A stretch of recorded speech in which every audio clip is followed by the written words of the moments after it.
This is my infamous haul video. It's going to be, well, it's a haul video. For those of you who don't really know what that is, it is people. The ones I've seen are generally women, usually teenagers or thereabouts, go shopping and get a haul. They buy a lot of things, and then they show them on these videos, on the YouTubers. And I'm doing that today. This past spring break, I was in Asheville, North Carolina, and did a fair bit of shopping. So here it is. I have them right here. First one is Police Academy. This is, came out in 1984, originally. Yeah. Steve Guttenberg, slapstick comedy. Hated by many people who watched it, but it's a guilty pleasure of mine. This is You're Welcome, America, A Final Night with George W. Bush with Will Ferrell, who did his Saturday Night Live originated impression of George Bush for basically an hour and a half, one-man show, kind of recapping the president's legacy and what he did in office and leading up to office. It's pretty good stuff. Tape. This is a really dark kind of movie. It was originally a play about secrets. It's got Ethan Hawke, Robert Sean Leonard, Uma Thurman. You may know Robert Sean Leonard from House. He plays Wilson on that, which I didn't realize. This is before that. Started out as a play, and it feels very much like that. It's all self-contained in one tiny little room. But it's a very good movie. State and Maine. Another, not exactly play, but it's kind of a playwright inspired in that it was written by William David Mamet, one of my favorite playwrights. It's about a movie being shot in a small town and the problems that it causes both to the townspeople and everybody else. And it's lots of fun. Great cast. William H. Macy, Alec Baldwin, Philip Seymour Hoffman, Patti LuPone has a small role, Sarah Jessica Parker, Julia Stiles, lots of famous people in it, who all do a very good job. It's a great ensemble cast. Melinda and Melinda. This is a Woody Allen movie that tells the same story as a comedy and a drama. Sunshine Cleaning. This is one I haven't seen yet, but it's got Emily Blunt and Amy Adams in it, and Alan Arkin.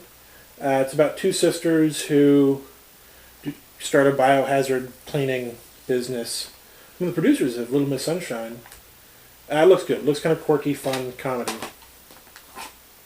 Moon with Sam Rockwell. A fantastic, one-man sort of performance again, although not a staged performance, but kind of just it's a straightforward but very well-acted science fiction film with Sam Rockwell stuck on the moon. Best in Show. The only movie in the Christopher Guest genre group that I didn't have. There was, Spinal Tap. This is Spinal Tap, which is actually directed by somebody else, but had Christopher Guest and a lot of the same people in it. Waiting for Guffman, which is hilarious. Best in Show, A Mighty Wind, and For Your Consideration. The first group of which are mockumentary style. For Your Consideration isn't, but they're all still those heavily improvised movies. It Might Get Loud with Jack White, The Edge, and Jimmy Page. It's actually a documentary, more about the guitar, the electric guitar, than it is about these three people. But it's a fantastic documentary. Resolved. This is a documentary. I have a lot of documentaries in here. I'm kind of realizing that, at least mockumentaries. This is an actual documentary, though, about high school debate. And then Wedding Crashers, the uncorked edition, longer, wilder, funnier. Because I've never seen this movie, and it's one that apparently is really good, and people say I should see it. So, for $3, why not? Yeah, all of these were like $3. I got some books. First one is A Raisin in the Sun. Lorraine Hansberry, first African-American play on Broadway. Fantastic piece of literature. Very well written. This one has a really long title, so I'm going to read it to you and then show you the cover. The Persecution and Assassination of Jean-Paul Marat, as performed by the inmates of the Asylum of Charenton under the direction of the Marquis de Sade, by Peter Weiss. It's often just abbreviated Marat Sade. This is theater of cruelty, is what it's kind of classified as. It's not actually by Artaud, which if you're into theater, you know who he is, and if you're not, you don't care. But it's a very good, weird play. I'm not Rappaport. I don't know what this is about. Cold Mountain, the novel by Charles Frazier. I'm not really excited about this, but I'm doing my thesis on adaptations of the Odyssey, and this is an adaptation of the Odyssey. I also got 12 Monkeys, a movie with Bruce Willis as a time traveler and or crazy person. It's a Terry Gilliam film. I've not seen it, but I like Terry Gilliam. I like Bruce Willis. It's also got Brad Pitt in it, who plays another crazy person trying to change history or the future and stuff. And The Wicker Man. This is the Nicolas Cage one. This isn't the good one. This isn't the original one that is apparently a very good film. This is the really, really bad one with Nicolas Cage screaming about bees. Go look up the YouTube video if you really care. The reason I bought this is because there's a riff tracks for it. If you're not familiar with riff tracks, you should be. rifftrax.com. It's the guys that did Mystery Science Theater 3000, and they basically do audio commentaries for bad movies. And that's the only reason I bought this. Oleana.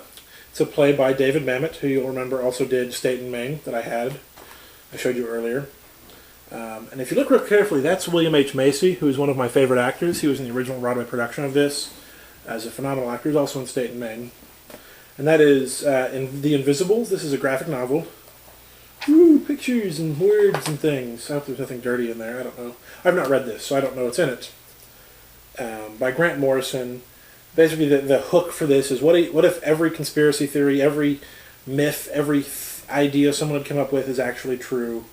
And it's sort of roughly based in 60s spy films, although that's, again, not doing it justice. So that is my haul.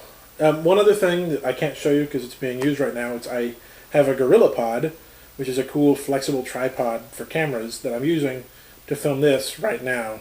And it's there. But you can't see it because I'm using it. If I had a mirror, I should have thought of that. I don't have a mirror. But pretend I have a mirror and I'm holding it up and you can see the GorillaPod and you go, ooh, ah. And that's what I got.